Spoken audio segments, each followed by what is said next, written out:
That was no longer an option, though. So she climbed. And she kept climbing. For days. Even setting up a tent against the mountainside at night so she could sleep. Thankfully, she did not turn in her sleep. That would have been unfortunate. On the 5th day, Elina finally reached the top of Devonalt Mountain.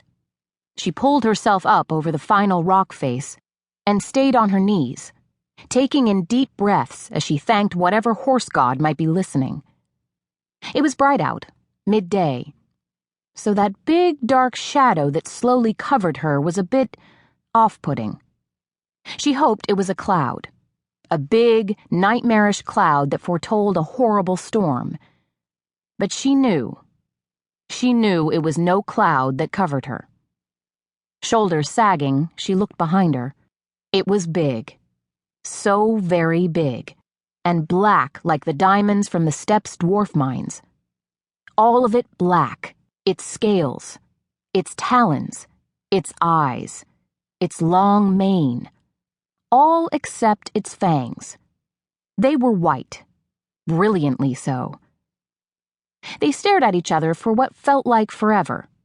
Then it finally spoke. Spoke like a man. "What are you doing here?" it asked. Elina tried not to show her surprise. She'd been raised to believe that all dragons were nothing better than animals, like a jungle cat or a bear, just bigger and able to breathe fire, so definitely to be avoided. But this one wasn't some mindless animal. He spoke the common language with a Southland lilt. She'd met quite a few Southlanders as she traveled through the territories of these decadent and lazy people. Yes, he spoke just like the human male Southlanders. Elina slowly got to her feet and faced the dragon. "I've come to kill the White Dragon Queen," Elina announced, struggling to speak in a language that was not her own. The dragon blinked a few times. "Really?" he finally asked. "Really?"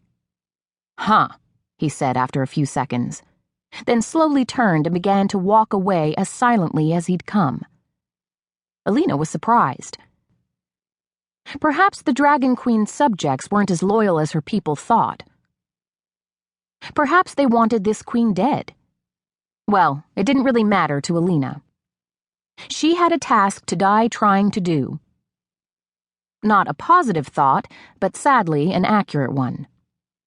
So Elina secured her traveling pack on her shoulders and picked up her spear. And that was when the dragon's long black tail suddenly whipped out and wrapped itself around her waist, pinning her arms to her body. Shocked, Elina didn't even yell, didn't fight, though the spear was still clutched in her hand.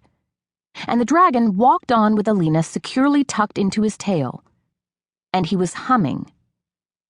She had to admit, she found the humming annoying. Celyn the Charming of the Cadwallader clan loved his job. As far as he was concerned, he had the best job in the queendom. Though he'd admit his siblings mocked him. While they went off to battle, spending months in muck and killing every bloody thing every bloody day, Celyn was one of Her Majesty's personal guards. He trained every day just like his siblings, lived the life of a military dragon just like his siblings. And he killed when necessary, unlike his siblings, who killed whenever they felt like it. And yet few of them took Celyn seriously, because he wasn't face first in the blood and brains of a battle. But he didn't need to be, because he had the best job ever. He glanced back at the human female he had trapped with his tail. He hadn't seen a human who looked like her before. Such interesting features. Long, white blonde hair that reached down her back and framed an oval face.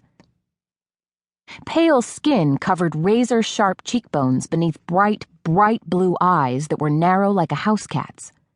Full pink lips and a cleft chin rounded out that face. She was definitely someone Celyn would take the time to chat up if he'd met her at the local pub. But he hadn't. Instead, she'd been at the top of Devonalt Mountain. The Queen's Mountain. Devonalt Mountain was the seat of power of the Southland Dragon Queen, Rhiannon the White.